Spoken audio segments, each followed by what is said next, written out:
Hadirin diperkenankan duduk kembali.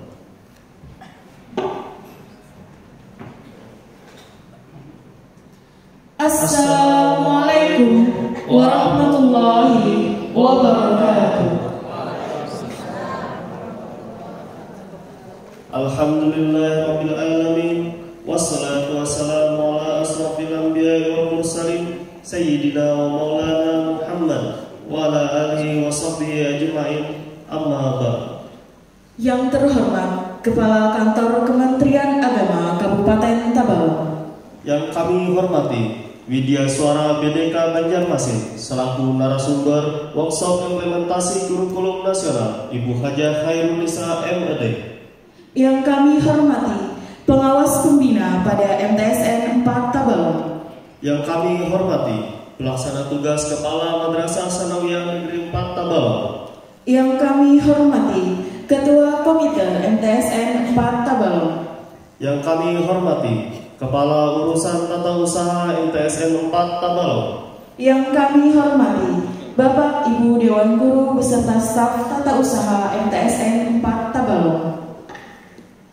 Pertama-tama, marilah kita panjatkan puji syukur atas kehadiran Allah Subhanahu wa Ta'ala dengan segala rahmat, nikmat, dan karunia-Nya, sehingga kita dapat berkumpul dalam acara workshop implementasi kurikulum nasional tahun 2024 oleh MTSN 4 Tabalong, bertempat di Gedung Pusat Informasi Pembangunan Tabalong. Salawat serta salam tak lupa kita haturkan kepada junjungan kita Baginda Rasulullah SAW beserta keluarga, sahabat, kerabat, dan para pengikut beliau hingga akhir zaman. Dan semoga kita sebagai umatnya mendapat syafaat beliau di hari kiamat nanti. Amin, amin, ya Rabbal Alamin. Hadirin yang dicintai Allah, memasuki acara yang pertama, yaitu pembukaan. Untuk membuka acara kita pada pagi hari ini, marilah bersama-sama kita membaca basmalah. Bapak Ibu yang kami hormati, demi kelancaran dan keberkahan acara pada hari ini, sejenak kita memohon ridho Allah Subhanahu wa Ta'ala, Tuhan yang Maha Kuasa, dalam doa bersama. Doa akan dipandu oleh Bapak Hayatur Rahman SAG. Kepada beliau disilakan.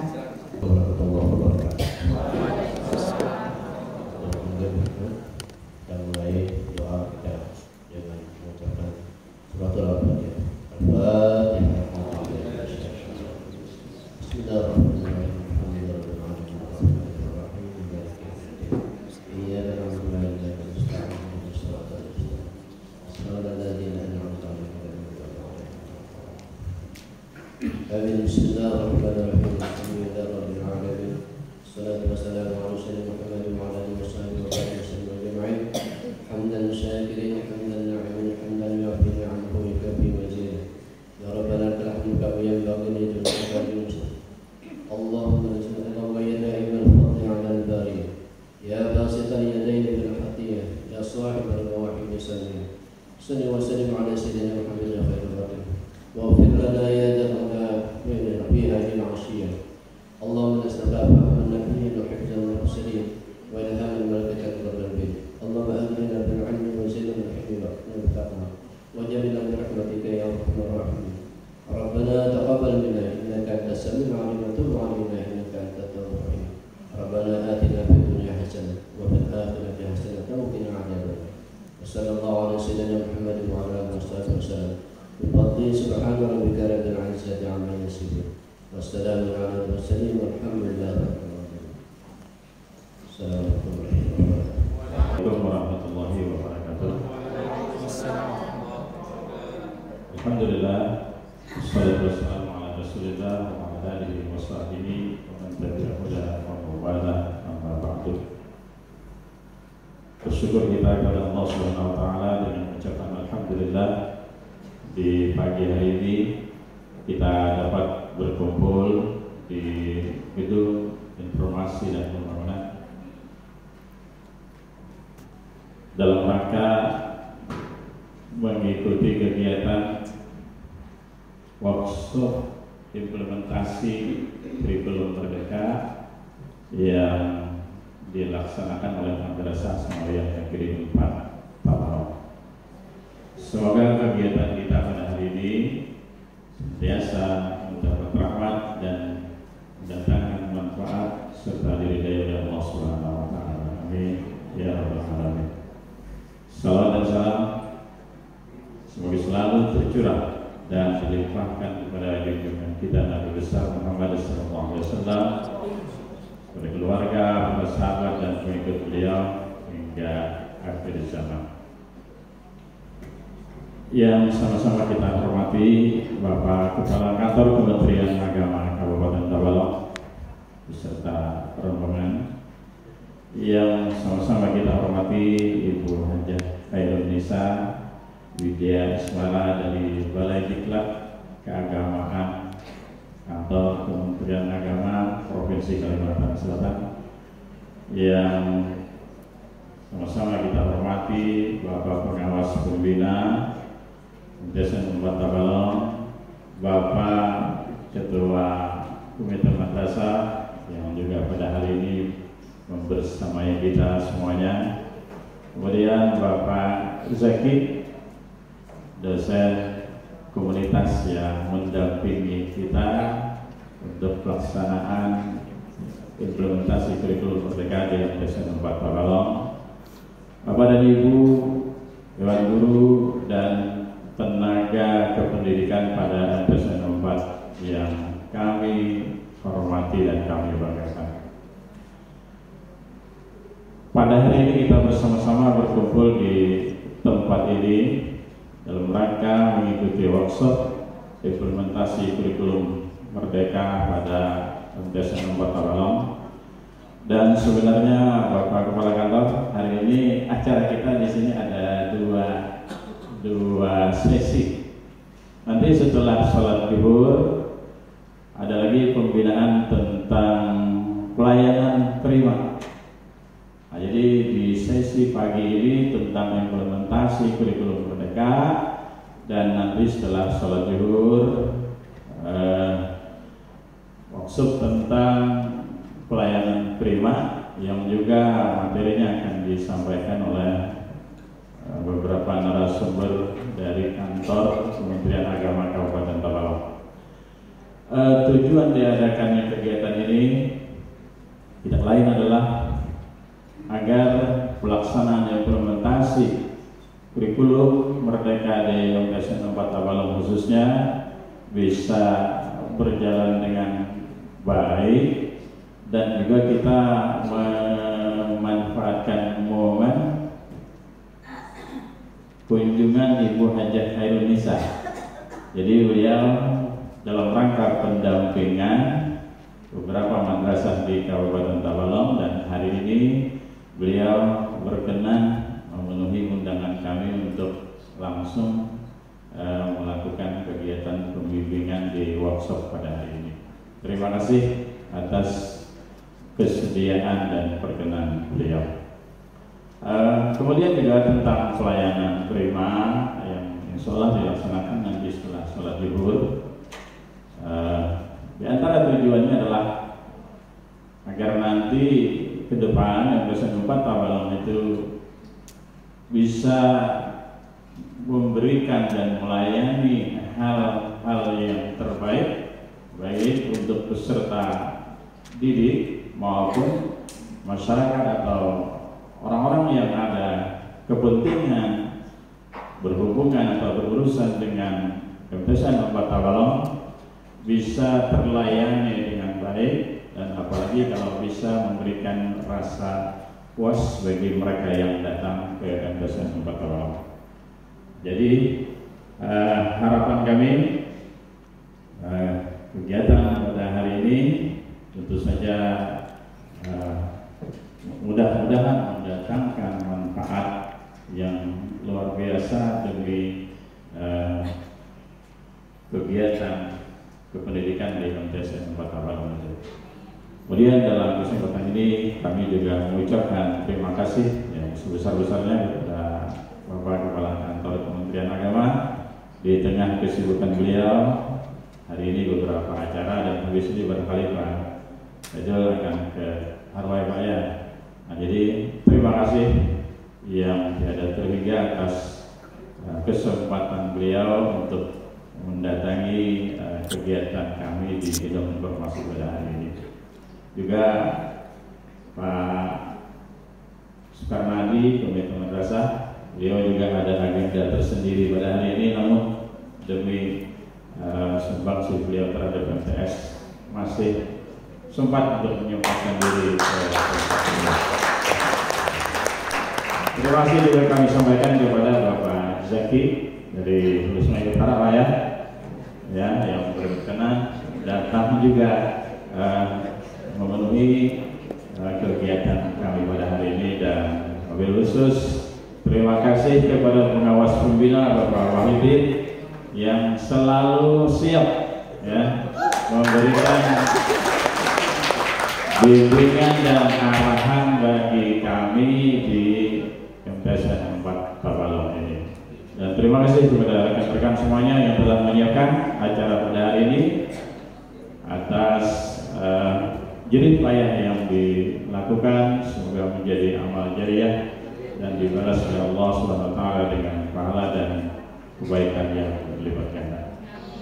Selain mohon maaf, belum selaku pelaksana tugas ucapkan terima kasih. Wassalamualaikum warahmatullahi wabarakatuh. Assalamualaikum warahmatullahi wabarakatuh. Bismillah, alhamdulillah, salatu wassalamu ala rasulillah sayyidina Muhammad bin Abdullah amma ba'd. Yang kita hormati Ibu narasumber dari Balai Diklat Keagamaan Banjarmasin beserta Pak Zaki dari dosen ya Pak ya. Alhamdulillah selamat datang Pak di Tabalong. Yang kita hormati pengawas pembina pada kantor Kementerian Agama Kabupaten Tabalong. Yang kita hormati PLH, Kepala Madrasah, Sanawiyah Negeri 4 Tabalong dan Kepala Perusahaan Tata Usaha.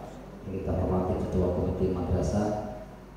Yang kita hormati seluruh Bapak Ibu tenaga pendidik dan kependidikan, para peserta kegiatan yang berbahagia. Pertama-tama kita ucapkan syukur alhamdulillah karena pada pagi hari ini kita bisa hadir di tempat ini untuk mengikuti kegiatan BPEK IKM atau implementasi kurikulum merdeka yang dilaksanakan di gedung informasi. Mudah-mudahan kita semua mendapatkan curahan rahmat dari Allah Subhanahu wa taala. Salawat dan salam mari kita aturkan kepada junjungan Nabi kita Muhammad sallallahu alaihi wasallam, kemudian kepada para sahabat dan keluarga beliau hingga yaumil qiyamah. Bapak Ibu, kita merasa bersyukur karena kita di Kementerian Agama Kabupaten Tabalong ini di tahun 2002 tahun pelajaran 2024-2025 ini kita sudah secara serempak melaksanakan IKM ini. Kalau Madrasah Sanawiyah Negeri 4 Tabalong ini sudah lama melaksanakan ini, dan ini menjadi piloting atau percontohan dari madrasah-madrasah yang lainnya. Bahkan kalau kita lihat Ibu narasumber ini kan yang hadir hari ini para tenaga pendidik dan kependidikan yang punya siswa hampir 1000, yang punya tenaga pendidik dan kependidikan hampir berapa? 80 sama dengan kantor Kementerian Agama Kabupaten Tabalong. Luar biasa ini. Karena itu wajar Bapak Ibu, madrasah ini memang lebih inovasinya lebih banyak gitu. Terus hari ini kan inovasi yang dilakukan oleh PLH, walaupun belum ada kepala madrasah yang dipegang, tapi Pak Turah ini kan beliau pernah jadi kepala madrasah juga saja. Pengalaman beliau melaksanakan tugas dalam keseharian di madrasah sudah terbiasa menjadi pimpinan, menjadi kepala madrasah, termasuk kegiatan apapun yang beliau lakukan. Termasuk hari ini Bapak Ibu yang kita lakukan yang dilakukan di madrasah ini adalah jemput bola. Ini Ibu Hairunisa dalam kegiatan Rasul ke pendampingan ke Kabupaten Tabalong. Kami bingung juga, ini karena BPT kos setengah hari aja, Jadi ada undangan itu nanti ada kegiatan jam 2 itu di sini tempatnya yang sama, kegiatan pelayanan prima. Apa tuh bingung? Biasanya ini harus beberapa hari kalau memang yang nge-BMTEK ini. Tapi ternyata Bapak Ibu mengambil kesempatan hadirnya Ibu pakar kita, pakar dari Balai Diklat Ibu. Ini kayak channelnya ini kan semua tahu nih.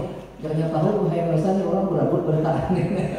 Ada tahu Pak dari Ibu ada di posisi di Tabalong. Bahkan kata Ibu tadi besok di Madrasah Aliyah Negeri 1 Tabalong. Sekali lagi Ibu atas nama Kepala Kantor Kementerian Agama Gorontalo menyampaikan terima kasih dan penghargaan kepada Ibu yang memberikan kesempatan juga kepada kami memberikan arahan dan bimbingan kepada para guru-guru kami terkait dengan PKM ini. Nah Bapak Ibu, kita tahu bersama bahwa Kementerian Agama ini Bapak Ibu kita sekarang ini tidak seperti dulu lagi. Bagaimana kita setelah dipimpin oleh Gus Menteri kita, Gus Menhus Yakut Khalil Qomas, bagaimana lompatan kemajuan Kementerian Agama dari pusat sampai ke daerah. Bisa kita lihat Bapak Ibu apa-apa yang menjadi inovasi Pak Menteri kita. Bahkan beliau sampai mendapatkan penghargaan dari Presiden yang diserahkan dalam beberapa hari terakhir tadi. Yang itu Bapak Ibu kami lihat itu sangat luar biasa karena memang diakui Bapak Ibu. Kalau kami secara pribadi melihat bagaimana beliau memimpin kementerian kita ini jauh berbeda dengan yang sebelumnya. Keberanian beliau, kemudian kemampuan beliau, kemudian inovasi beliau, kemudian beliau memiliki Bapak Ibu jejaring yang kuat.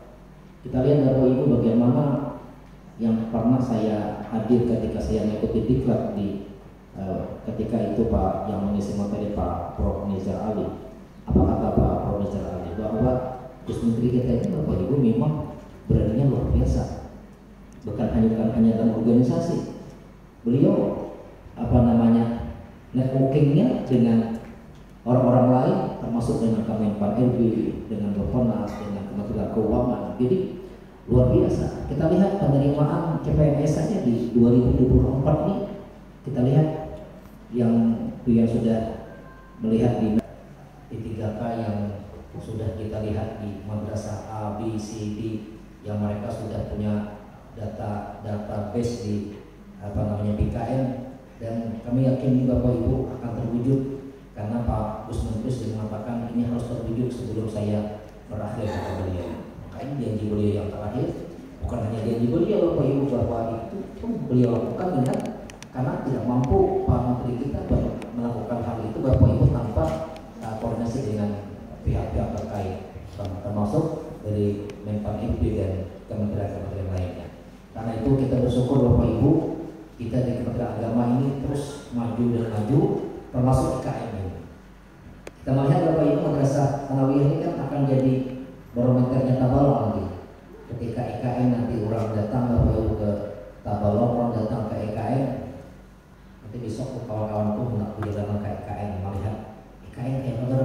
Termasuk kepala kantor kayak kami beberapa kali kegiatan di luar sana, orang-orang tanya Pak saya itu gimana tugas? Saya bilang di Tabalong. Tabalong berapa jauh ke IKN? Saya bilang IKN Tabalong 5-6 jam. Pernah nggak ke sana?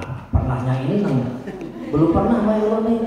Makanya malu juga. Makanya Bapak harus penting ke IKN nih. Supaya ini beberapa kali Pak pasti ditanya tentang IKN ini. Karena Bapak Ibu orang ketika IKN itu pasti orang akan datang ke daerah-daerah terdekat. Kalau orang ingin datang di peningkatan wawasan, pasti orang melihat madrasah-madrasah kita yang terdekat, madrasah yang ketika mana. Pasti dilihat dulu di Google madrasah yang banyak siswanya, madrasah Thanawiyah Negeri 4 Tabalong. Pasti orang datang ke sini. Ini Ibu Hairulsa, banyak orang datang ke madrasah ini. Pak Abdullah ini ada kawa karena di sini melayani tamu dari mana-mana ini. Apalagi kalau sudah Pak Bu jadi nanti sudah jalan kita lebih cepat ini ada kawa istirahat lagi dah. Maka kalau madrasah sama yang 4 Tabalong Ibu kalau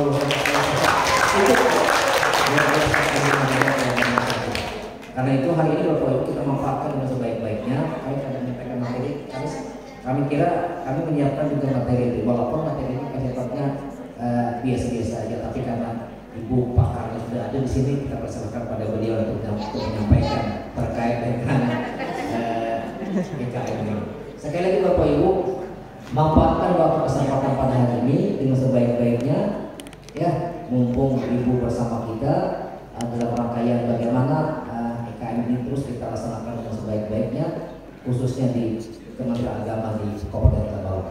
Jadi madrasah kita itu di Tabalong ini kan ibtidaiyahnya ada 12, yang negerinya, kemudian sanawiyahnya ada 12, kemudian yang negerinya aliyahnya ada 4, kemudian yang swasta itu cukup banyak.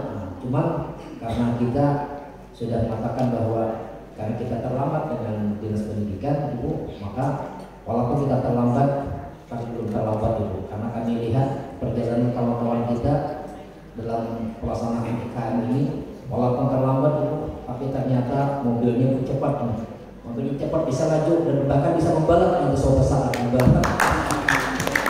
Kira-kira itu aja yang kami sampaikan. Terima kasih.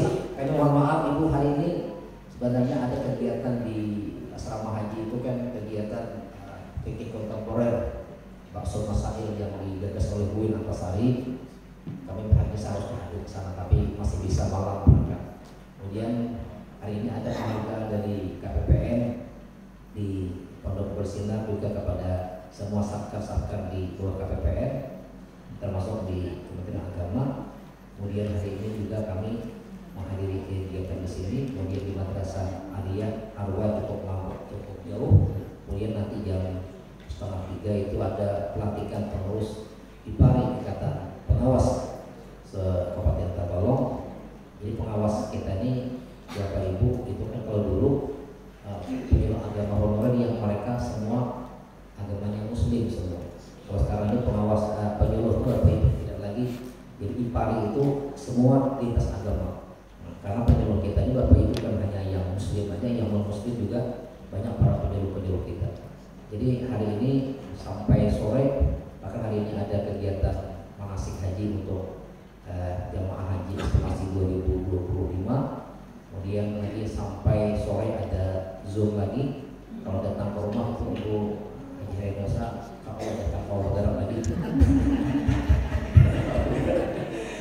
Ini aja kira-kira Bapak Ibu mau sampaikan. Terima kasih kepada Ibu yang telah menyediakan waktu untuk memberikan bimbingan dan BMTEK kepada anak, kepada semua para tenaga pendidikan dan kepada Bapak Zaki dan ketua komite juga yang ini Pak, komite kami ini, komite madrasah ini luar biasa. Beliau ini komite madrasah sanawiyah yang bermanfaat.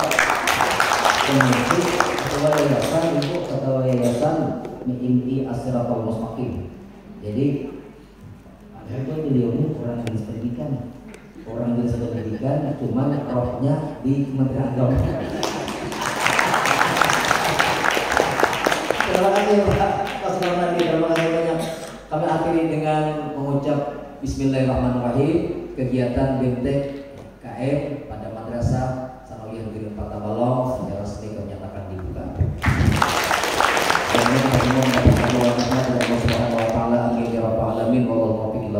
Wassalamualaikum warahmatullahi wabarakatuh.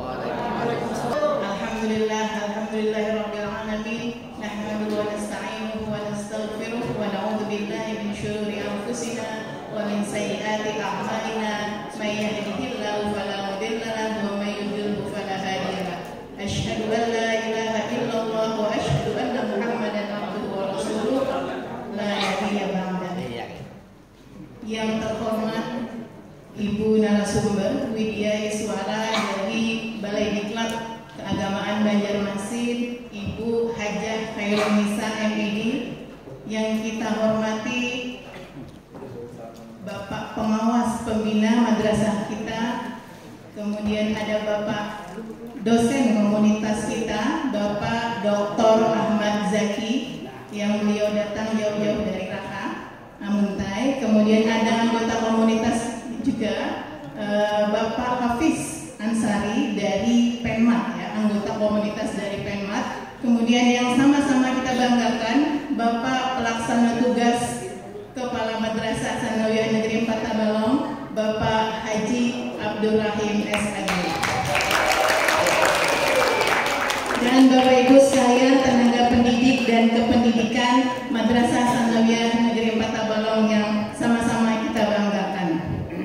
Pertama-tama dan yang utama, marilah kita bersama memanjatkan puja dan puji syukur kehadirat Allah Subhanahu wa Ta'ala, karena atas limpahan rahmat dari Allah Ta'ala jualah kita pada pagi hari ini dapat berkumpul untuk mengikuti kegiatan workshop implementasi kurikulum Merdeka, pembelajaran berdiferensiasi yang insya Allah bermanfaat bagi kita semua. Salawat serta salam senantiasa kita panjatkan kepada Rasulullah SAW, sang pemberi syafaat, yang syafaat beliau kita tunggu di hari akhir nanti. Semoga kita semua termasuk dalam golongan yang mendapatkan syafaat dari beliau. Amin. Bapak Ibu sekalian yang berbahagia, kita di sini semua berkumpul di dalam gedung informasi. Kita semua sebagai tenaga pendidik dan kependidikan yang ada di komunitas Madrasah Sanawiyah Negeri 4 Tabalong.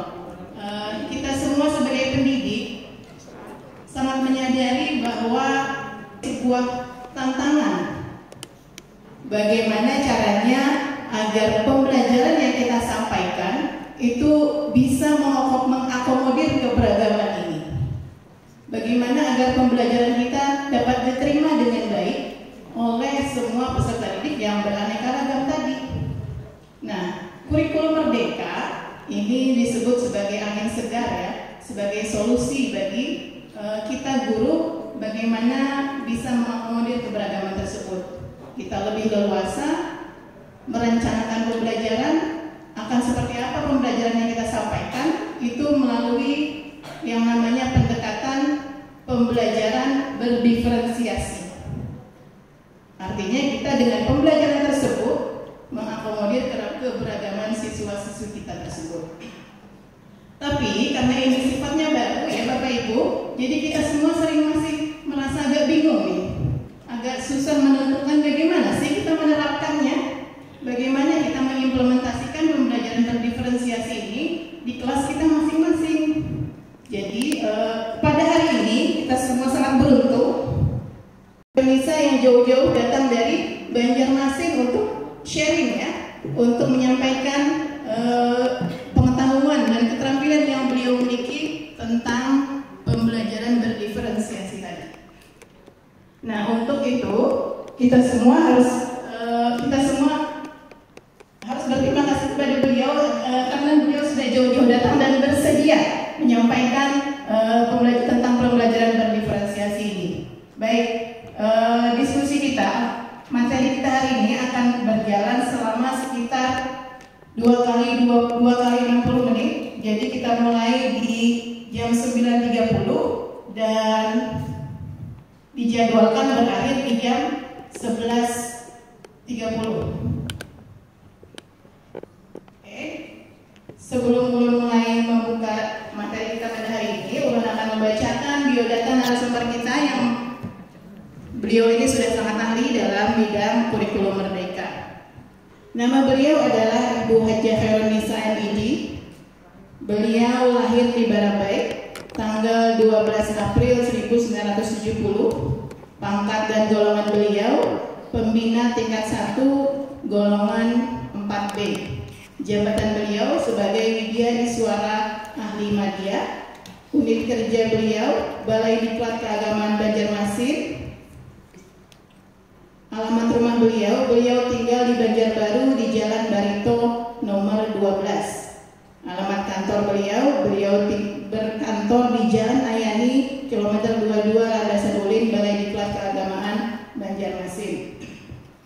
Nomor telepon atau WA 0813 497 49886. Kemudian riwayat pendidikan, beliau mempunyai pendidikan S1 di pendidikan matematika di Universitas Lambung Mangkurat Banjarmasin. Kemudian S2 beliau jauh sekali menuntut ilmu ke S2 matematika di Education Deakin University Melbourne. Jadi beliau ini lulusan Australia, Bapak Ibu. Jauh di Melbourne ya Ibu ya. Kemudian pengalaman jabatan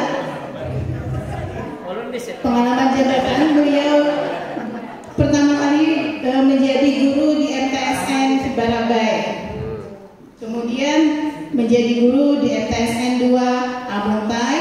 Karena kecemerlangan beliau, ini pasti beliau sekarang menjabat sebagai Widya Iswara di BDK Banjarmasin. Riwayat diklat beliau banyak sekali, diklat dan POT yang sudah beliau ikuti. Salah satunya adalah POT tentang kurikulum merdeka ini. Kalau dibacakan terlalu banyak ini. Oke, tanpa berlama-lama, mari kita panggilkan, mari kita dengarkan pemaparan materi dari Ibu narasumber kita, Ibu Hajah Helmi Saamedi, disilahkan. Terima kasih banyak Ibu Rasma sudah memperkenalkan dulu. Nah, karena kita ini sama lah Bapak Ibu, sama sebagai pendidik, rasanya kayak kawan-kawan aja nih semuanya ya. Jadi kita partner kerja begitu ya. Terima kasih juga Ibu Dewi sudah ini sebagai penulis nanti katanya. Karena dari ini ya, dari pembicaraan sebelumnya kita santai ya Bapak Ibu ya. Nanti kita sama-sama berbagi begitu ya, sama-sama belajar terkait bagian dari kurikulum merdeka yang merupakan inti begitu ya, yaitu pembelajaran berdiferensiasi.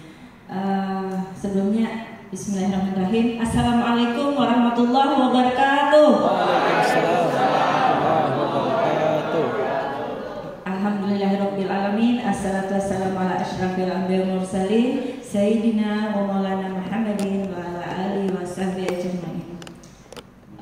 Puji syukur kita panjatkan kehadirat Allah Subhanahu wa taala karena berkat dan ridhonya juga, karunia-Nya kita bisa ketemu, ulun bersilaturahmi dengan Bapak Ibu semua, terutama kemarin pada saat kita punya kegiatan IKMBK ya Bapak Ibu, jadinya ini merupakan tugas ulun sebenarnya, ketemu pian-pian di sini.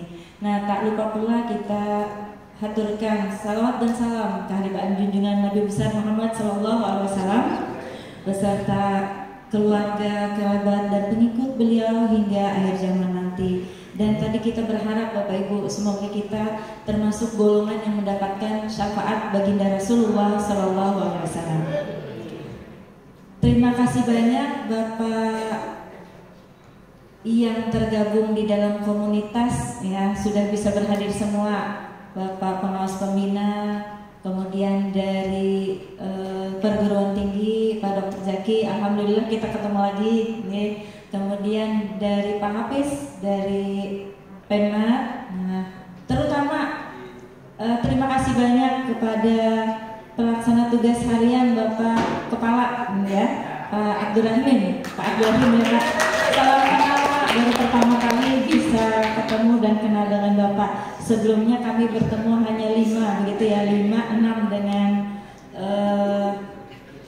dari perguruan tinggi ya. Kebetulan karena ini paling dekat dengan Tabalong, berarti yang dari Raha Amuntai yang menjadi komunitas IKMBK.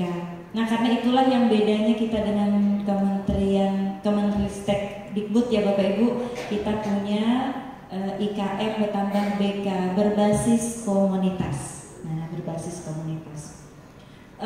Karena di sini ulun sebagai pendamping Bapak Ibu semua ya, Bapak Ibu tenaga pendidik dan tenaga kependidikan di MTSN 4 Tabalong gitu ya. Nah, jadi kita adalah satu keluarga besar gitu. Nah, jadi termasuk tanggung jawab ulun nih sebenarnya tadi dipesankan oleh komite, Bu, tolong Bu, kita memajukan madrasah MTSN Negeri 4 ini bersama-sama. Itu kayaknya sudah iya betul sekali gitu. Jadi seiring dengan berjalannya waktu kita melaksanakan IKM itu di madrasah kita ya Bapak Ibu, kita semua bertanggung jawab terhadap penyelenggaraannya di lapangan gitu.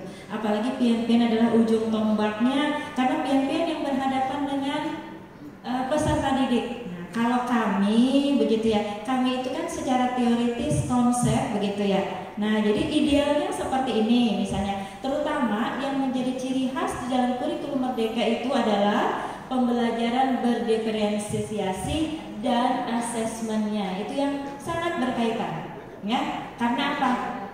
Pembelajaran itu melatih membiasakan ya peserta didik kita untuk apa tadi, kita bisa melakukan pembelajaran abad 21 karena kan sebelumnya sudah lah boleh, ini kan tahun kedua ya. Nah ini tahun kedua pelaksanaannya. Nah jadi paling tidak Bapak Ibu sudah punya pengalaman 1 tahun sebelumnya. Nah yang menjadi inti dalam kurikulum Merdeka adalah perbaikan pembelajaran di dalam kelas, yaitu nantinya membentuk karakter bagi anak, pengetahuannya itu bermula dari kelas ya, dari kelas. Jadi apa? Kita bisa melakukan pembelajaran itu yang menyenangkan, yang inovatif, yang menyebabkan anak-anak itu bisa berpikir kritis, bernalar kritis ya. Nah, kemudian bisa kreatif dia ya, dengan apapun yang ada di sekitarnya yang bisa dia manfaatkan. Dan itu tugas kita sebagai pendidik untuk bisa mengencourage yang gitu ya. Apa ya? Ini guru bahasa Inggris. Nah, ya, begitu. Jadi peserta didik itu tertarik begitu ya, Bapak Ibu. Oke, sebelum kita melangkah lebih jauh, kita coba dulu ya. Ini terkait dengan pembelajaran berdiferensiasi ya, Bapak Ibu ya. Silakan Bapak Ibu kalau tidak ada alat tulis di HP-nya aja dicatat di catatan itu. Oke? C. Jangan berpikir 2 kali. Kalau Bapak Ibu sudah membaca, silahkan pilih A, B atau C. Ya. Kalau yang sudah berpikir itu karena terpengaruh, ya, terpengaruh. Karena kalau kita membaca, kita sudah dengarkan kata hati kita. Kita mau apa? Pilih, gitu ya. Karena itulah nanti yang lebih menjurus kepada gaya belajar kita. Oke Bapak Ibu, siap? Kayak apa aja lagi lah. Oke, silakan baca ini. Sekali baca aja langsung jawab. Tidak usah berpikir.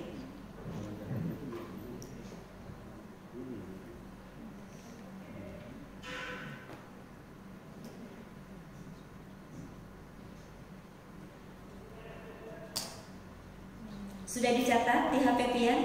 Karena kita akan menghitung nanti jumlah jawaban Bapak Ibu. Jadi buka aja HP catatan atau apakah yang kayak SMS biasa. Kalau saya pian kirim mungkin ada catatannya A, B, C, A, B, C. Kita hitung. Ya, sudah? Sudah? Kita pindah, oke?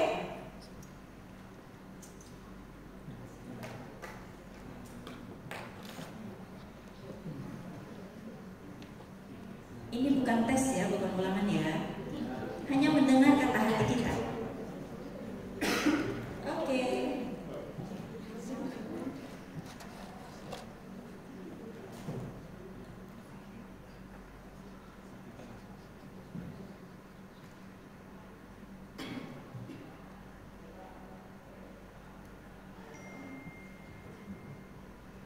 Sudah?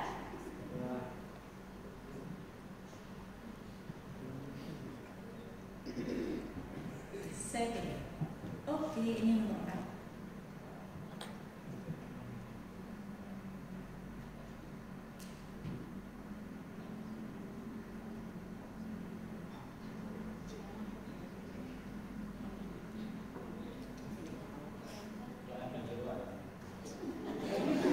Kada boleh betul lagi. Oke, kita pindah. Dengarkan kata hati masing-masing.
Pasti dalam hatinya betapa sampai berapa nih ibu ini membaca ini ya, sampai 15 Bapak Ibu baru sepakat.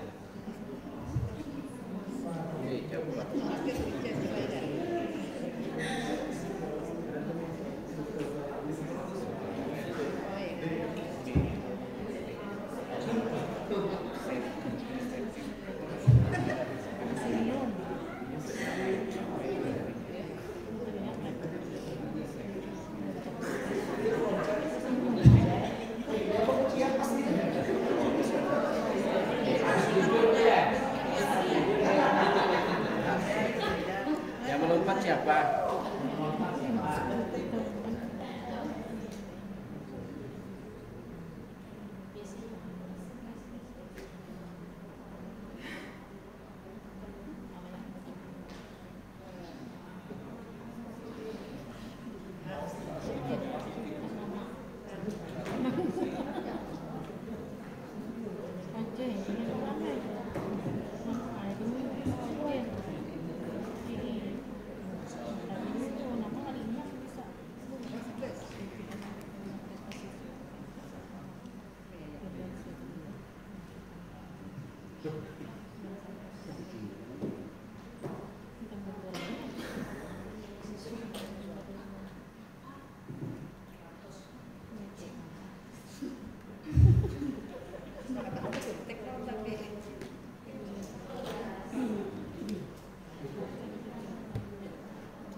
Aku banget begitu ya. 15.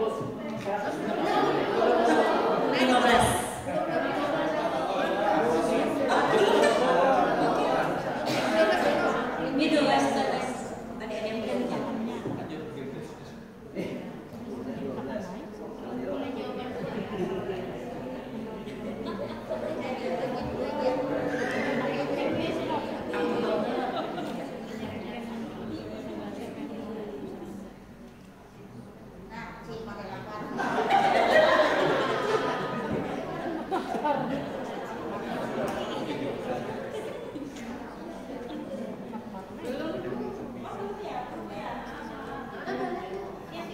Yang belum 13. Jangan ketiruan biar dapat 0.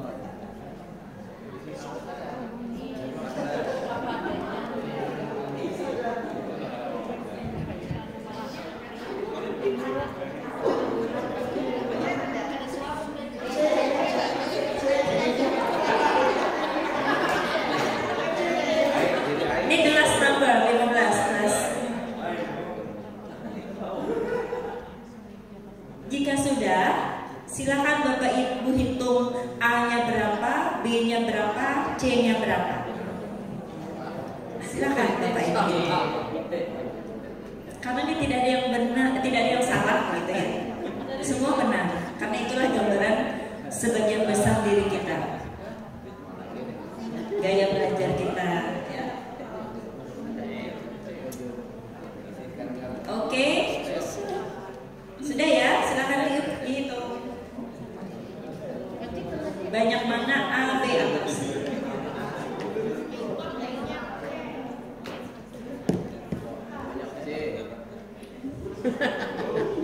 Ini lu coba sampaikan Bapak Ibu karena terkait pembelajaran berdiferensiasi gitu ya. Salah satu bentuknya adalah bagaimana kita bisa mengetahui gaya belajar peserta didik kita.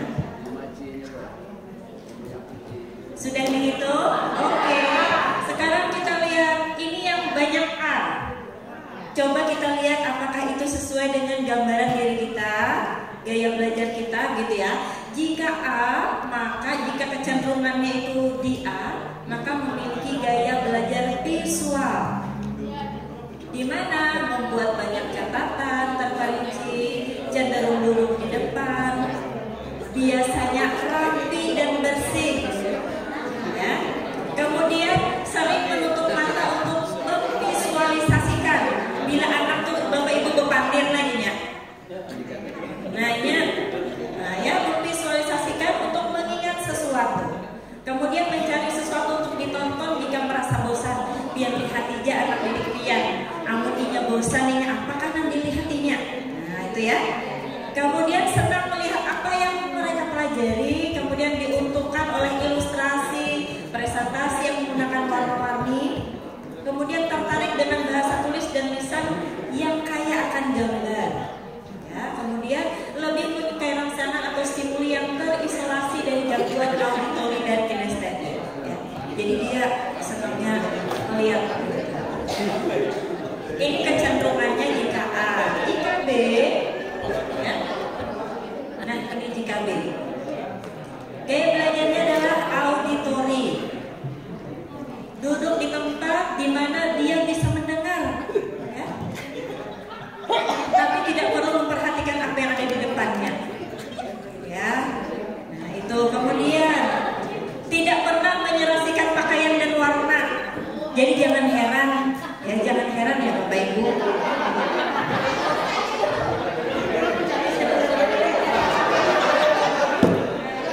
Ya, jangan heran karena dia adalah auditori, ya. Kadang kita melihat orang cuek aja. Kalau orang yang visual kan harus selasi dari atas ke bawah. Tapi kalau auditori tidak peduli itu, ya. Sadarilah itulah gayanya, tipenya.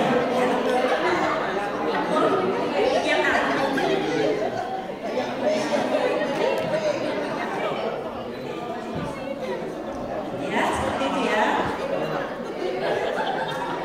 Ini yang B ya, Bapak Ibu, kita lihat. Bersenandung dan berbicara kepada diri sendiri. Jangan heran bila anak pian disuruh membaca dia. Karena kawannya kan memadai, maaf jangan berisik. Bukan seperti itu. Tapi memang gaya belajarnya dia auditori. Dia harus mendengarkan meskipun dengan suara yang senyap-senyap. Jadi bila ini sambil menghafal, membaca disuruh membaca, tidak bisa dia diminta untuk membaca senyap, ya, karena dia adalah auditori. Jadi dia pasti, nah begitu. Sadarilah, itulah tipe anak yang auditori, gitu ya. Kemudian yang kinestetik harus aktif dan sering istirahat. Jadi dia jangan heran bila anak didik pianto, istirahat dulu, jangan heran. Karena dia tipenya adalah kinestetik.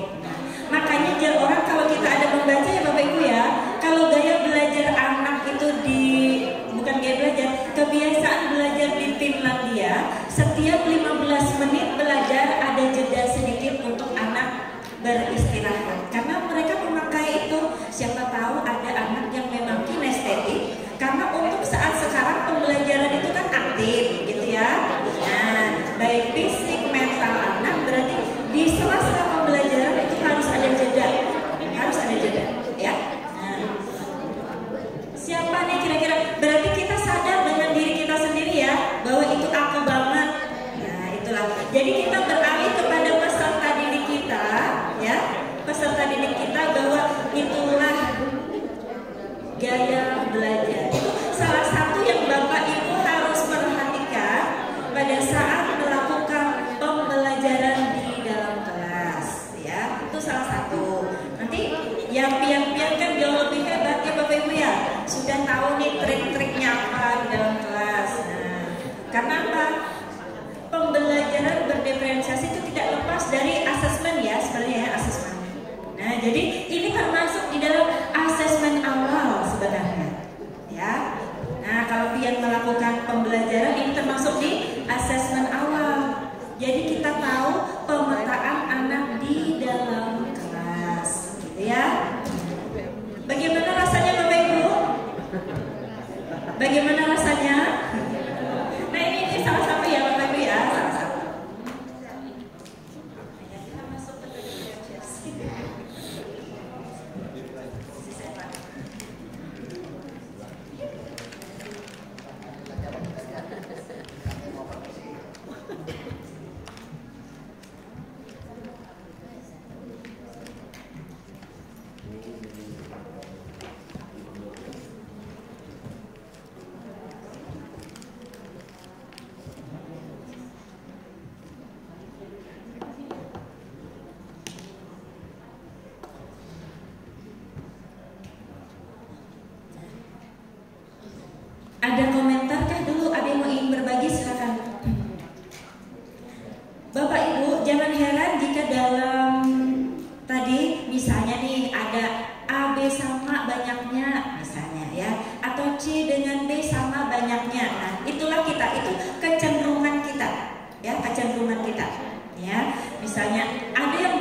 tidak mesti mutlak kita ambil gitu. Karena itu. Nah, makanya di dalam pembelajaran sebenarnya kalau dulu kan orang kecenderungan yang memakai otak kiri, otak kanan begitu ya. Tapi sekarang kita mencoba di dalam pembelajaran itu adalah keseimbangan antara otak kiri dan otak kanan.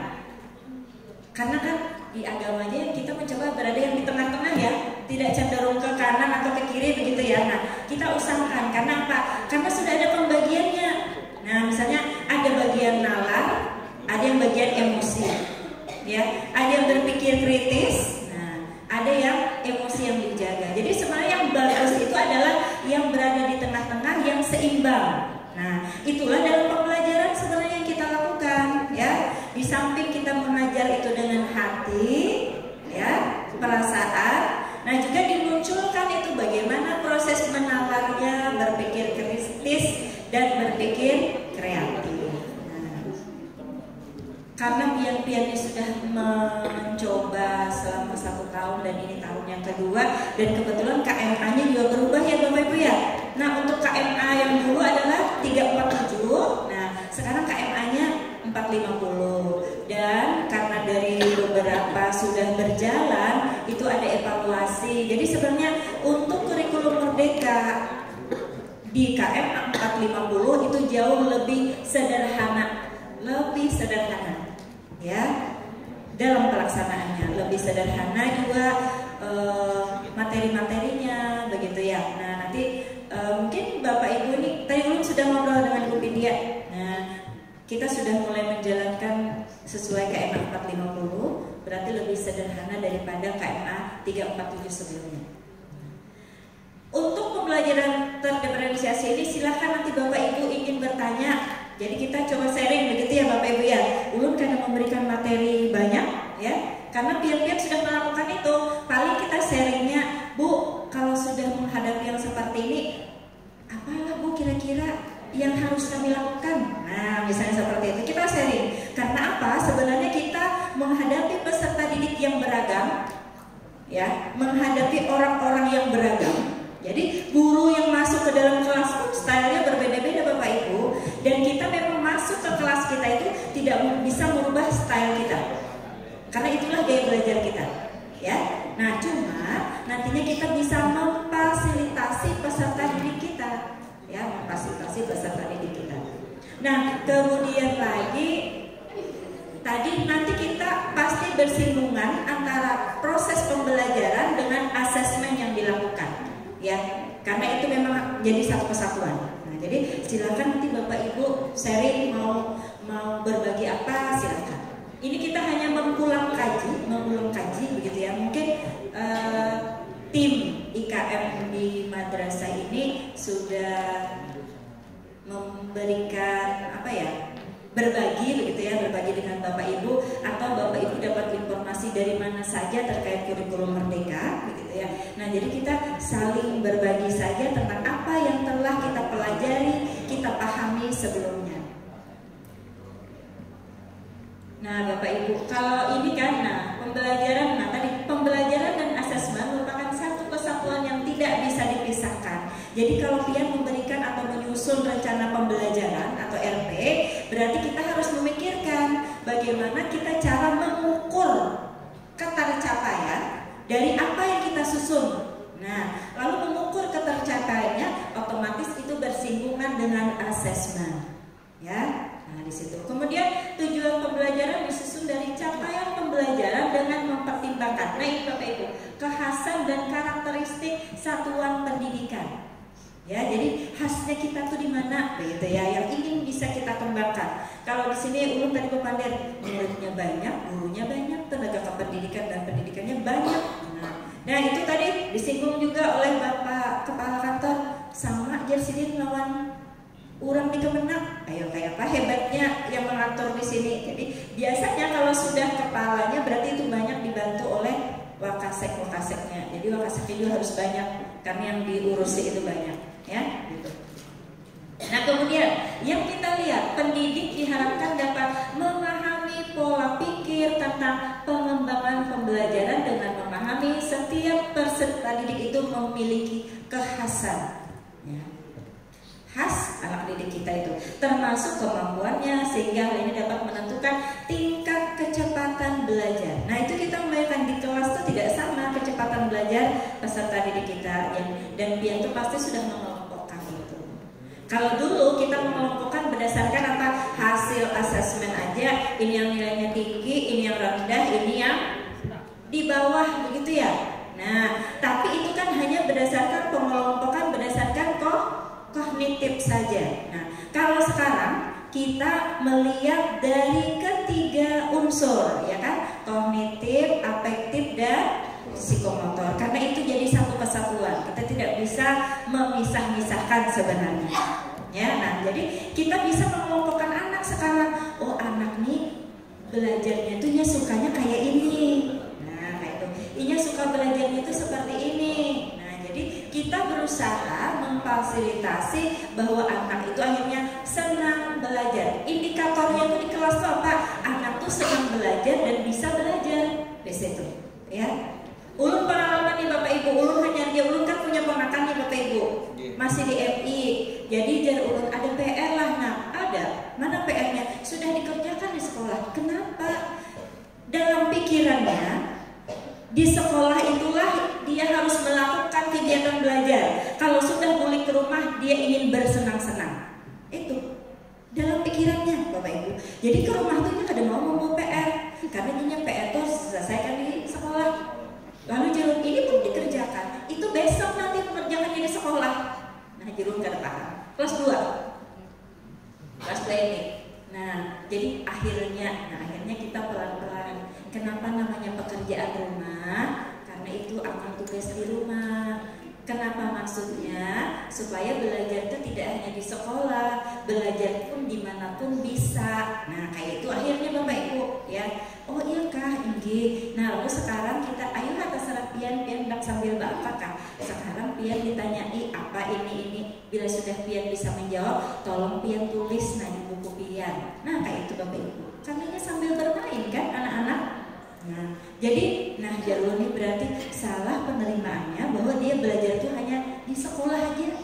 Kalau balik ke rumah tuh dia bebas bermain. Padahal kan belajar itu sepanjang hayat ya, dimanapun, kapanpun. Kita tidak mengenal tempat tertentu, begitu ya. Dimanapun kita sebenarnya bisa belajar. Nah, tapi itulah tadi. Jadi memahamakan anak tuh Bapak. Memahamakan anak itu. Dimanapun itu adalah proses belajar. Ya, nah jadi akhirnya dengan pendekatan akunya harus belajar dimanapun. Nah, makanya jarun berarti pian karena kada takutan dari sariki guru isu kada mengerjakan. Tapi tetap Bapak Ibu kekeh dia bahwa belajar itu di sekolah aja jadinya. Nah itu sebenarnya itu yang jadi kayak apa nih caranya nih membuat anak supaya paham begitu. Nah supaya paham.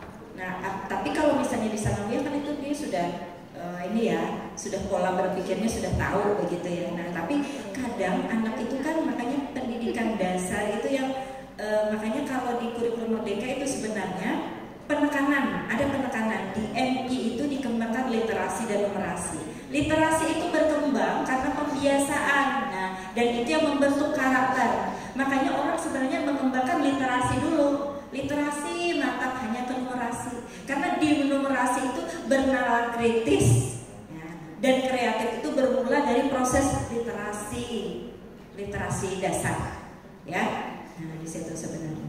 Nah jadi kita menggiring Bapak Ibu. Nah di sini ya memiliki kekhasan termasuk kemampuannya sehingga itu dapat menentukan tingkat kecepatan belajar yang berbeda. Nah, kita pahami kadang-kala kita menyamakan anak itu satu sama lain. Ya.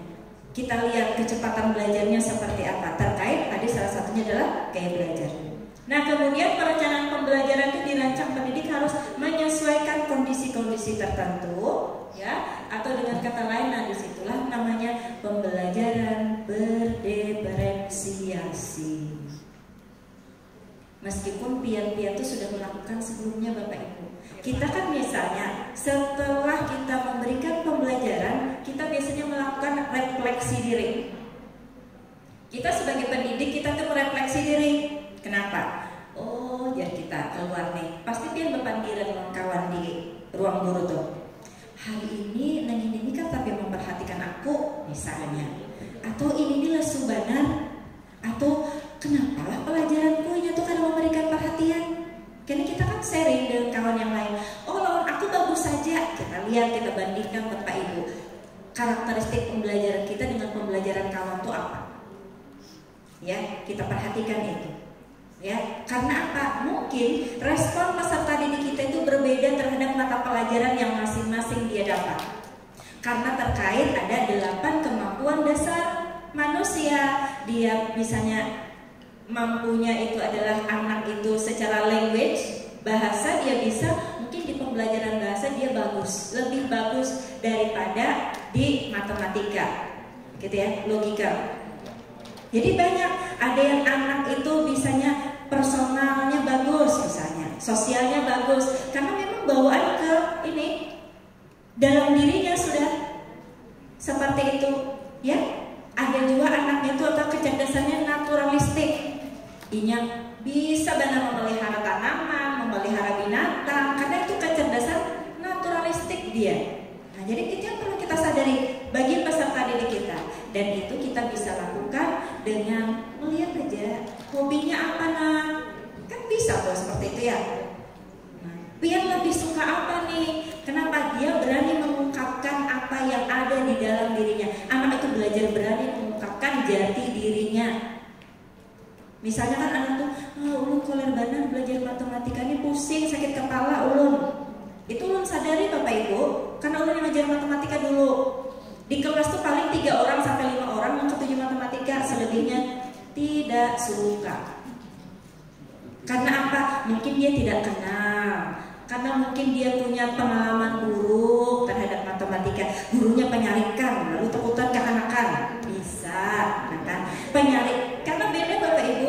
Guru yang disiplin dengan guru yang pemarah itu berbeda. Kalau yang disiplin itu memang dia keras, gitu ya. Nah, tapi dia mendidik. Nah, beda kalau guru penyarikan, misalnya nih lah, Bapak Ibu. Ada juga guru tuh ketujuh mengajuti kekanakan, mengajuti benar. Padahal anak tuh ada ketujuh dikajuti. Itu pengalaman ulun Bapak Ibu waktu SMA. Waktu ulun masih di SMA. Ulun karena bakat ulun memang matematika, SD, SMP itu ulun bagus nilai ulun. Sekali SMA kelas 1, ketemu guru yang ketujuh mengajuti. Langsung aja dijuluki sidin. Oh ya, maju. Kita kan anak itu tidak semua anak mampu dikejutkan dengan hal seperti itu. Ulun langsung menggantar Bapak Ibu. Ulun kan penakutan orangnya. Dia langsung hilang apapun yang ada di kepala ulun ini. Pertama kali ulun dapat tuh 6 matematika. Sedihnya ulun, ya Allah ya Rab. Biasa 9 begitu ya. 6 terbalik. Ya Allah, ternyata nah, secara psikologis itu sangat mempengaruhi. Nah, itu yang kita bawa ke kelas sebenarnya Bapak Ibu. Kita paham loh anak tuh supaya dia tidak trauma terhadap materi yang kita sampaikan. Ulun akhirnya tetap bertekad, jalur pokoknya ulun kena hendak jadi guru matematika. Ulun kada hendak kayak si ini mengajuti orang atau terlalu keras, kada hendak ulun. Jadi kalau belajar matematika dengan ulun termasuk santai Bapak Ibu. Kada hendak ulun karena itu trauma pribadi sebenarnya. Trauma pribadi pada saat belajar itu dikejutkan dengan sesuatu itu yang, nah padahal belajar itu kan akan berjalan dengan baik dan bisa diterima oleh peserta didik kita jika dalam keadaan nyaman. Nyaman itu apa? Secara psikologis anak siap menerima, secara ini apa kemampuannya untuk berpikir itu dia siap sudah. Nah, fisik dan mental anak itu siap untuk menerima pelajaran. Nah, di situ sebenarnya jadi istilahnya ya sebenarnya pembelajaran berdiferensiasi ya. Tapi kita sudah punya sebenarnya dari dulu bahwa kita memberikan pembelajaran masuk ke kelas, gitu ya. Kita harus mengakomodir kemampuan yang dimiliki peserta didik kita. Kayak ulun matematika, berarti nah di kelas itu jika anak tidak berbakat matematika, ulun cukup memasang standar bahwa anak bisa melakukan perhitungan dasar matematika dan dia bisa melakukannya itu dalam kehidupan sehari-hari. Contoh, dia bisa belanja, ada angsurannya bujur, sudah alhamdulillah, karena itu bisa dia bawa dalam kehidupan sehari-hari. Bila kemampuan yang sedang, paling tidak apa? Anak bisa melakukan operasi matematika dengan baik dan benar. Nah, itu dia mampu memanfaatkan. Nah, bila yang di atas berarti anak mampu mengembangkan kemampuan dasarnya. Nah, untuk apa? Melatih dia berpikir kritis, dan bernalar yang kreatif. Tuh, ya kan? Nah, di situ memasangnya. Jadi kita apa? Semuanya itu dapat, Bapak Ibu. Yang penting dia bisa memanfaatkan. Nah, memanfaatkan ilmunya itu. Nah, di samping nanti dia bisa ini misalnya aja ulun dulu kan di mana-mana ulun pasti cerita ini. Karena ulun disuarai oleh anak sanawiyah dulu. Bu, matematika kadang membawa ke surga. Itu pengalaman ulun, Bapak Ibu. Tersentak ulun. Lebih baik ulun beramalan dan membaca salawat 100 kali ada pahalanya. Itu Bapak Ibu. Jadi ulun dulu pertama kali mengajar 97 ulun dihadapkan dengan kondisi seperti itu. Anak berani juga, anak murid ulun tuh ulun akui. Bu, matematika kadang membawa surga. Itu betul-betul bagi ulun hentakan benar. Jadi kalau bujur pintar, bujur benar, jangan bujur benar. Ya, betul sekali itu, betul. Karena apa? Dia kan memilih itu, Bapak Ibu, memilih. Ya, dia tahu. Nah, tapi dia memilih seperti itu karena apa? Karena dia tidak tahu, kan begitu ya? Karena dia tidak tahu sebenarnya bahwa ilmu apapun yang diciptakan oleh Allah itu semua membawa manfaat. Semua membawa manfaat. Cuma nanti kita rasakan tidak saat itu, tapi beberapa saat yang akan datang. Itu sebenarnya. Ya, nah kalau Padahi, nah bolehkah pian sembahyang untuk zuhur 5 rakaat? Ada boleh, ada kalau hitungannya ada. Bolehkah pian sembahyang untuk sekahendak pian waktunya? Ada perhitungannya. Nah, apa sampai apa derajat-derajatnya ada. Oh ini. Apalagi dulu menghitung para karena bila ada warisan dia belum kena pian. Tahu pian setengah, seperempat, seperdelapan. Nah itu sebenarnya. Jadi semua itu ilmu itu bermanfaat. Jadi satu kesatuan. Karena kalau kita membeda-bedakan. Nah di situ akhirnya. Nah jadi banyak mungkin seperti itu Bapak Ibu. Ulun pengalaman ulun Bapak Ibu pada saat ulun belajar pertama bahasa Inggris ulun menangis karena ulun kada bisa. Karena ulun kada bisa kan. Dan guru ulun tuh begitu disiplin tadi juga. Ulun kan rata-rata orang itu kada bisa dikajuti. Jadi sidin, maka ulun ingat benar sidin mengucapkan itu bagus benar. Ulun ingatnya materinya tuh nih one, once, and which. Itu ulun dulu. Jadi membacanya kayak one, once, which sampai kayak itu. Mau ulun menangis ulun. Itu tadi judulnya lah. Itu ingat benar mau sidin ingat benar sampai saya. Udah sidin dapat terangkan. Karena berkat sidin tuh ulun akhirnya bisa bahasa Inggris kayak gitu. Nah. Sebenarnya kan ada trik ya belajar. Lalu ulun menemukan lagi guru yang bagus dalam mengajari ulun bahasa Inggris Bapak Ibu. Kenapa? Silahkan baca di sini teks ini reading comprehension. Baca aja sini sampai ikan hafal. Karena rata-rata Bapak Ibu ulun nih orangnya tipenya dulu suka visual tuh hanya ulun bisa menghafal. Jadi cerita yang misalnya selalu bantu hafal dulu. Nah itu pertama kali ulun senang bahasa Inggris. Kenapa? Menghafal tanpa mengartikan. Hafal dulu. Imbahnya hanya jadi yuk kita artikan. Akhirnya senangnya karena ada idiom-idiomnya di situ. Nah ulun suka yang kayak itu. Nah berkat seperti itu akhirnya ulun bisa. Nah jadi sebenarnya guru itu membawa pengaruh yang sangat besar. Ya, sangat besar bagi peserta didik. Jadi ada kesan pertama itu yang menggoda, gitu ya.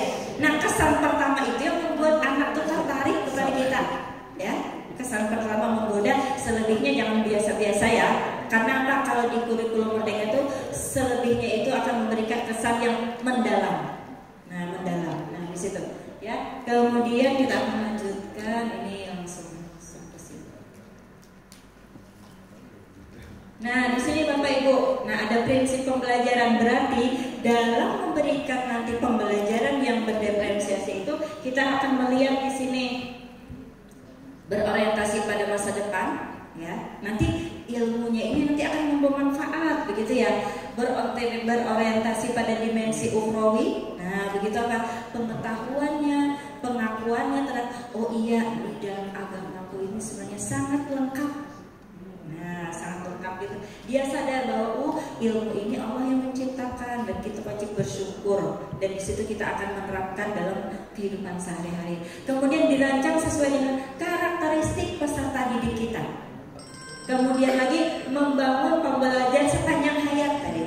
Dimanapun, kapanpun kita akan terus belajar. Kemudian mendukung pengembangan kompetensi dan karakter secara holistik. Tadi kalau orang sudah tahu secara ilmunya, dia akan bisa merasakan dengan hatinya, begitu ya. Nah, lalu akhirnya apa? Membentuk pembiasaan yang baik pada diri anak. Nah, kemudian ada dirancang secara kontekstual dengan melibatkan orang tua dan komunitas sebagai mitra. Nah, ini nanti lebih banyak kepada pengembangan di profil pelajar Pancasila dan rahmatan lil alamin. Nah, jadi pembelajaran itu sebenarnya berpusat pada peserta didik. Tugas kita tuh hanya mengarahkan, gitu ya, mengarahkan, mengatur skenario pembelajaran, desain pembelajaran kita yang melakukan. Kan kita sebagai sutradaranya. Nah, di sini Bapak Ibu.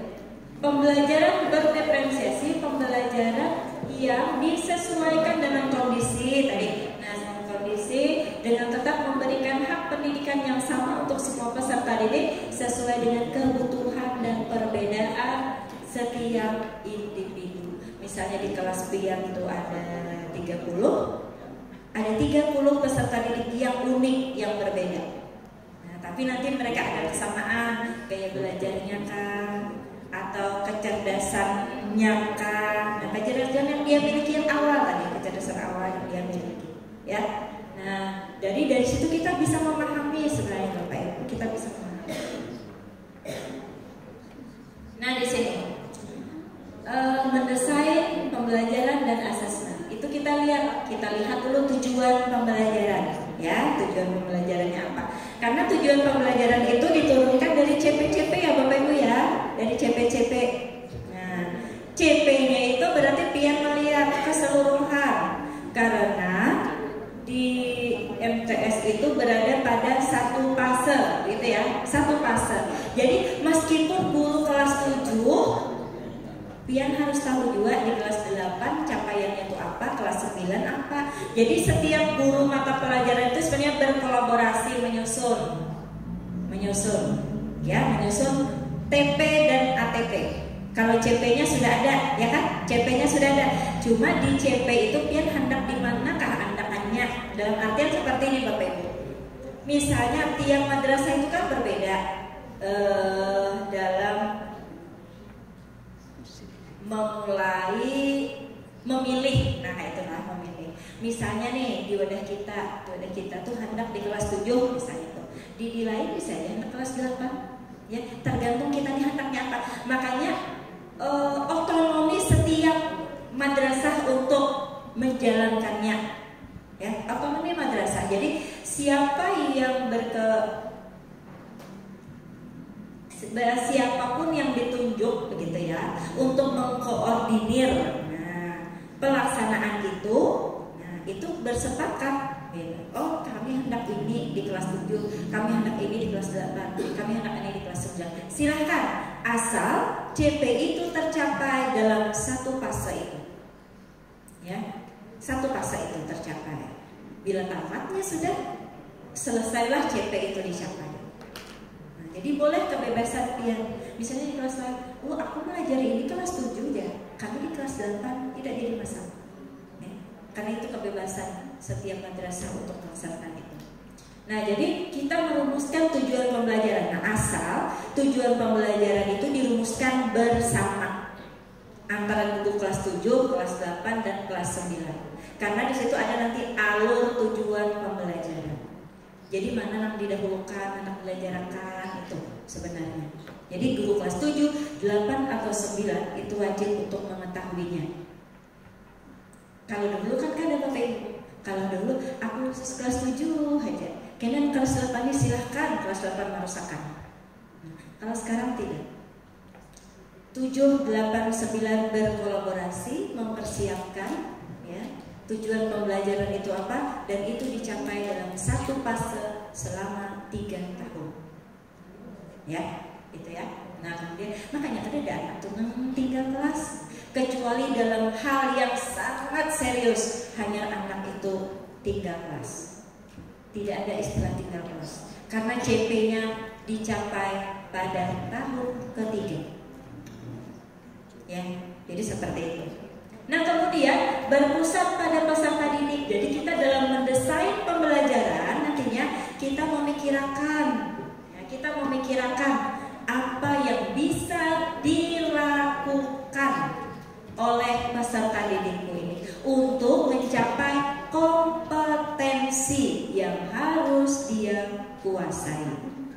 Nah, dengan di situ itu kan paradigma pembelajaran baru gitu ya. Paradigma baru itu ya berpusat pada peserta didik dengan metode, dengan apa lagi Bapak Ibu?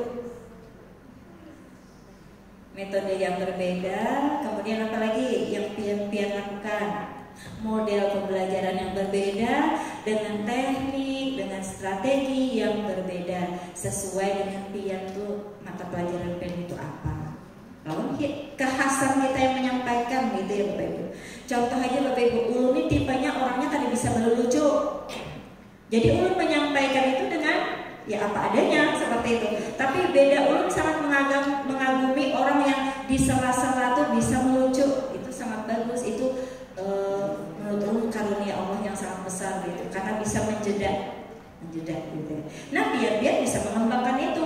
Misalnya biar hendak berkisah kah, hendak ada kuis kah, hendak ada teka-teki kah, itu sangat boleh biar lakukan di kelas ya.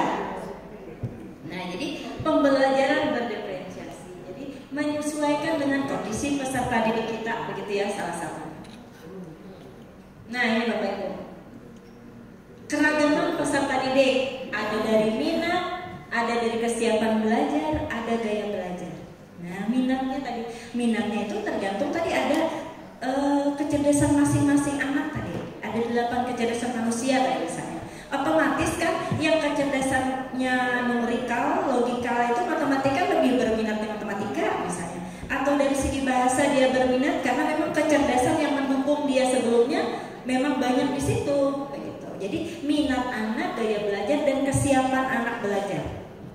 Nah, kesiapan anak belajar itu dapat kita lihat apa dari misalnya pian nanti pian akan melihat nih sudah sampai sejauh mana anakku ini siap untuk belajar. Kita lihat salah satunya adalah dengan asesmen awal tadi.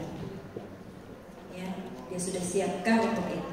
Jadi kemudian ada elemen pembelajaran berdiferensiasi. Yang lebih umum sebenarnya ada tiga ya, ada konten, proses, dan produk yang umum dilakukan.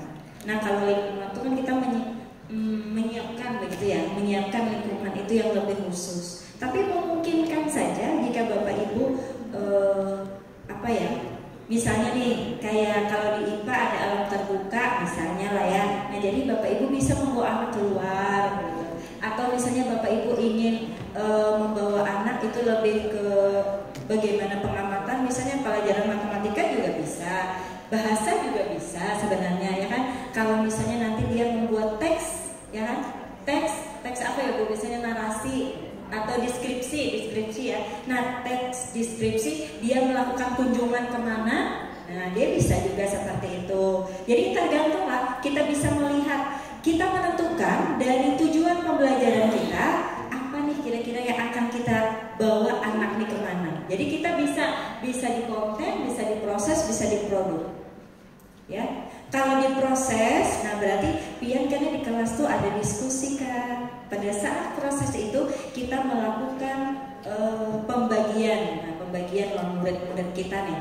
Oh, yang senangnya misalnya visual, pian dari buku-buku nang banyak warna misalnya begitu ya, yang terkait dengan materi. Tapi karena bila yang di audio, nah biar ini setelahkan video kan, atau dengarkan cerita kan misalnya. Nah, karena bila yang kinestetik itu dua-duanya dia bisa bekerja, itu dia melakukan sesuatu di kelompoknya. Membuat apakah ini? Nah, di situ Bapak Ibu. Jadi semuanya itu terakomodir. Jadi kada sama, ayo anak-anak kita diskusi sama semuanya kerja kelompok tidak. Tapi dengan materi yang sama kita buat hal-hal yang berbeda gitu. Kalau yang misalnya auditori itu ini kada mungkinnya misalnya kalau yang menulis, jadinya merekam aja suaranya, merekam lalu dengarkan apa hasil ininya. Nah di situ Bapak Ibu. Jadi banyak hal yang mungkin nanti kita banyak belajar saya dari anak kita ini, anak didik kita ini. Nah. Sampai di sini silahkan ada yang bertanyakan. Biar bisa melihat karena mendengarkan pandir. Ya. Silakan Bapak Ibu, ada yang mau sharing. Bu, misalnya ulun sudah melakukan ini di dalam kelas, itu sudah berdiferensiasi lah Bu. Nah, misalnya kayak itu. Ya, silakan. Ulun ke moderator kah membalikan ke saya. Silakan Bapak Ibu, dari pemaparan yang disampaikan oleh Ibu narasumber kita, apakah ada yang perlu atau yang mau di-sharekan, ditanyakan atau didiskusikan lagi tentang pembelajaran berdiferensiasi tadi? Ya, silakan Ibu Sarkia.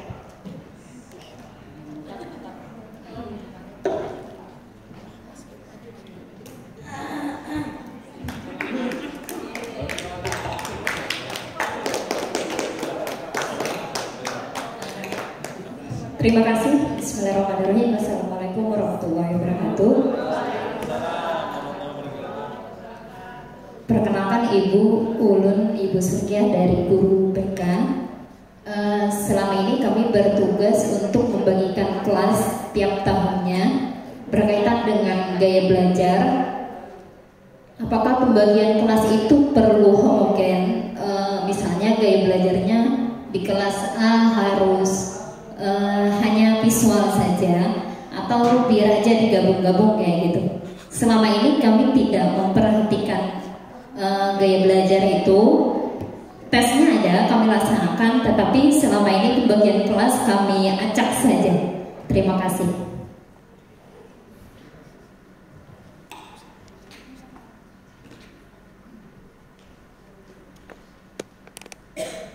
Berapa jauh?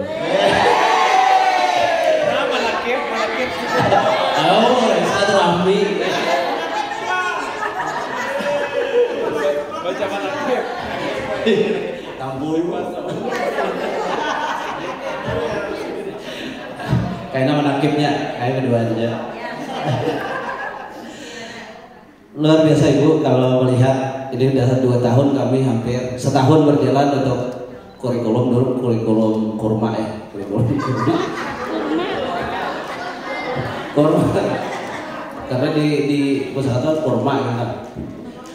Yang jadi masalah mungkin di setahun kami berjalan tadi, ya kami karena dulu di kelas 7, sekarang ke kelas 9. Jadi di kelas 7 waktu itu yang jadi masalah setelah asesmen kan biasanya ada hasil ya. Nah pengelompokan. Nah mudah-mudahan ke depan nanti hasil pengelompokan itu bisa dibawa oleh guru masing-masing. Selama ini kan belum ada ya. Jadi ketika kami melaju di kelas 8 memilah anak, harusnya kan tidak lagi ini yang ini sudah, karena sudah di kelas 7 gitu. Nah yang sekarang kan belum kami dapat. Atau apakah kami sendiri di kelas 8 mau ulang lagi menentukan kayak Ibu tadi kan ada A, B, C tadi. Apakah seperti itu dengan sesuai sehingga kami bisa menentukan. Kemudian tadi kami sudah ngomong dan bahayat untuk kayak Quran hadis misalnya. Ini ada yang ketujuh menghafal, ini ada yang mengoler, ini ketujuh. Apakah dikelompokkan seperti itu mereka? Karena tadi kan tujuannya yang bikin guru. Kemudian yang ketiga, tidak ada istilah tidak naik kelas. Nah ini yang jadi bumerang bagi guru di sekolah. Urusan membaca, tapi ketika urusan memikir HP, nah, membaca status orang, mengomen, buat status sendiri, kira 2-3 jam tahannya tuh. Termasuk gurunya mana? Ada.